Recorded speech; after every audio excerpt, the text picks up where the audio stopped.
Lectura del Santo Evangelio según San Marcos. En aquel tiempo, cuando Jesús bajó del monte y llegó al sitio donde estaban sus discípulos, vio que mucha gente los rodeaba y que algunos escribas discutían con ellos. Cuando la gente vio a Jesús, se impresionó mucho y corrió a saludarlo. Él les preguntó: ¿de qué están discutiendo? De entre la gente uno le contestó: Maestro, te he traído a mi hijo, que tiene un espíritu que no lo deja hablar. Cada vez que se apodera de él, lo tira al suelo, y el muchacho echa espumarajos, rechina los dientes y se queda tieso. Les he pedido a tus discípulos que lo expulsen, pero no han podido. Jesús les contestó: gente incrédula, ¿hasta cuándo tendré que estar con ustedes? ¿Hasta cuándo tendré que soportarlos? Tráiganme al muchacho. Y se lo trajeron. En cuanto el espíritu vio a Jesús, se puso a retorcer al muchacho, lo derribó por tierra y lo revolcó, haciéndolo echar espumarajos. Jesús le preguntó al padre: ¿cuánto tiempo hace que le pasa esto? Contestó el padre: desde pequeño, y muchas veces lo ha arrojado al fuego y al agua para acabar con él. Por eso, si algo puedes, ten compasión de nosotros y ayúdanos. Jesús le replicó: ¿qué quiere decir eso de si puedes? Todo es posible para el que tiene fe.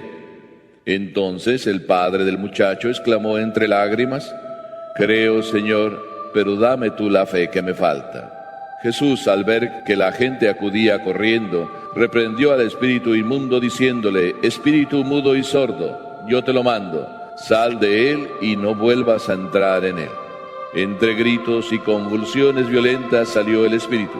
El muchacho se quedó como muerto, de modo que la mayoría decía que estaba muerto. Pero Jesús lo tomó de la mano, lo levantó y el muchacho se puso de pie. Al entrar en una casa con sus discípulos, estos le preguntaron a Jesús en privado: ¿por qué nosotros no pudimos expulsarlo? Él les respondió: esta clase de demonios no sale sino a fuerza de oración y de ayuno. Palabra del Señor.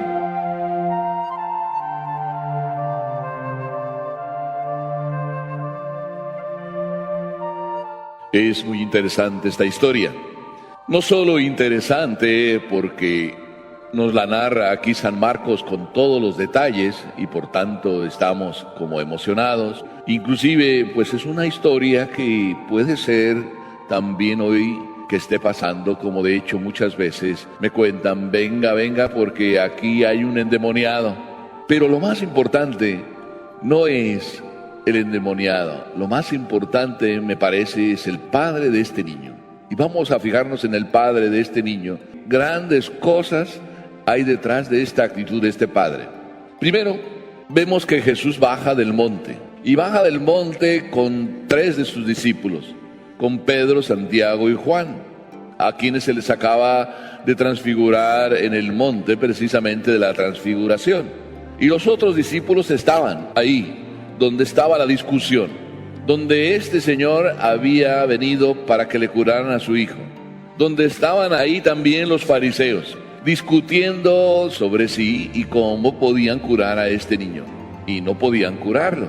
Y nada más añade San Marcos una frase, dice: se impresionaron mucho al ver a Jesús bajar del monte. Se impresionaron mucho. ¿Cómo vendría Jesús? Pues Jesús acababa de transfigurarse. Y el Evangelio nos cuenta que sus vestiduras estaban resplandecientes. Por tanto, cuando baja, pues se impresionan de él los que lo están viendo, los otros discípulos y los fariseos. Nada más ahí se queda el Evangelio. Y luego él les pregunta: ¿de qué discuten? Es un diálogo muy hermoso. Y no se atreven a decir ni los discípulos ni los fariseos de qué están discutiendo, por si acaso les viene alguna llamada de atención. No pudieron curar a este niño. Por tanto, ¿de qué discuten? Jesús está haciendo como el tonto, como que no sabe qué está pasando.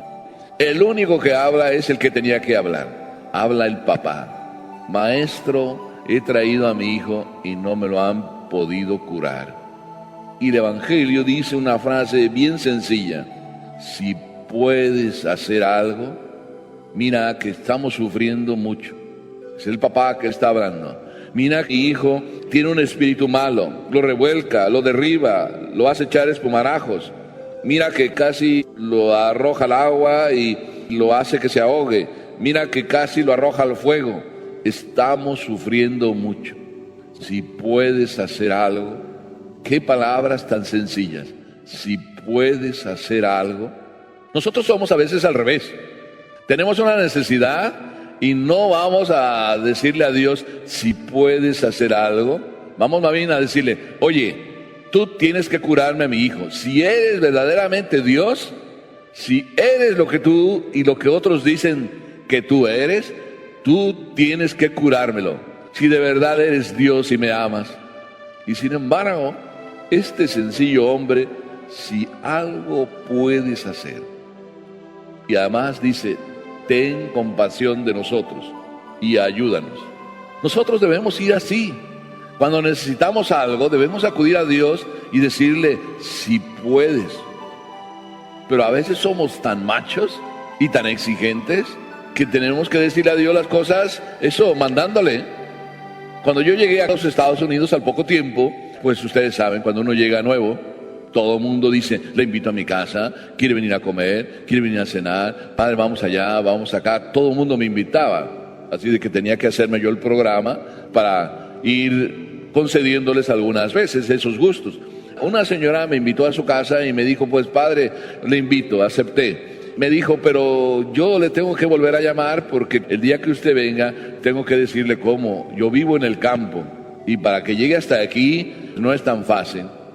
Y entonces unos días antes me llama, pero no me llamó la mamá, me llamó la hija, que además la hija ha nacido en los Estados Unidos, se ha criado aquí, aunque es hija de hispanos, pero se ha criado aquí. Y la hija me llamó y me explicó cómo llegar. Y entonces era un lunes y la cita era el miércoles y ella me dice, padre, nos vemos el miércoles. Y le dije yo, sí, nos vemos el miércoles. Bueno, padre, nos vemos el miércoles si Dios quiere, me dijo la niña. Yo normalmente digo, nos vemos, sí, nos vamos a ver si Dios quiere, normalmente lo digo, yo también, pero en esa vez no lo dije. Así de que me llamó muchísimo la atención que una niña pequeña que ha sido criada en los Estados Unidos, que una niña me diga, si Dios quiere, quiere decir la humildad y la sencillez, no se nace con ella, se aprende. Cuando un hombre como este dice, si tú puedes, ten compasión de nosotros, y Jesús le hace la pregunta, ¿qué quieres tú decirme con si puedes? Imagínense que Dios les responda a ustedes también igual. ¿Qué quiere decir cuando tú dices, si tú quieres, si tú puedes? Y además Jesús le vuelve a decir, todo es posible para el que cree. Aquí está el secreto de cualquier cosa que queremos alcanzar de Dios. Todo es posible para el que cree. Así de que no necesitamos de andarle pidiendo a Dios, tú tienes que. Es tu obligación. Por eso eres Dios. Y tú tienes que curarme a mí. Y Dios más bien nos va a repetir, oye, no tienes que andar diciendo eso. Si tú crees, todo es posible para el que cree. Así que no te pongas tan exigente. Si tú crees, eso será posible que se realice. Si tú crees. Pero además, el Padre, qué maravilloso. A mí me encanta el Evangelio siempre porque ninguna de las cosas que el Evangelio dice están dichas así de sobra. Dice después que cuando Jesús le dijo, todo es posible para el que tiene fe, el padre del muchacho, entre lágrimas, dijo esta frase hermosísima. Creo, Señor, pero dame tú la fe que me falta. Yo creo, pero dame tú la fe que me falta. Esta frase podía ser y debería ser de cualquiera de nosotros, porque de verdad somos hombres de muy poca fe, todos, también yo. Y cuando Jesús al inicio dijo gente incrédula, también se aplica a nosotros. Muchas veces no conseguimos las cosas porque no tenemos fe. Tenemos mucha hombría, sí, y andamos reclamando a Dios, pero no tenemos fe. Y Dios no nos hace los milagros pues porque no tenemos fe. Y esa fe que necesitamos Esa fe es la que hace los milagros. Yo siempre me he encontrado con limosneros en toda la vida. Y hay muchos tipos de limosneros. Pero hay unos limoneros que tienen fe y hay otros que no tienen fe. Yo así lo puedo catalogar. El limosnero que no tiene mucha fe se inventa un rollo, inclusive un rollo bonito.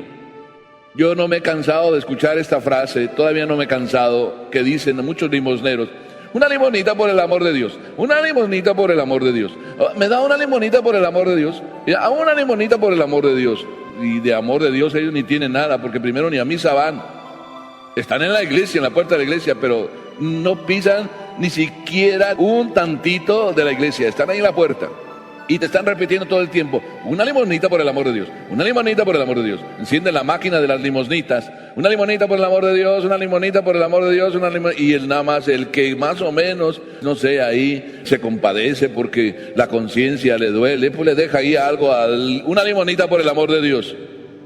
Pero cuando te llega uno que de verdad tiene necesidad, no te dice una limosnita por el amor de Dios, te dice una frase que le sale del corazón y te mueve también a ti tu corazón.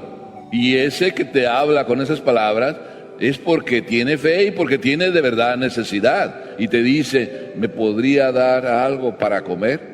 Y la siguiente frase que te dice probablemente no sea: oiga, una monedita para comer. No.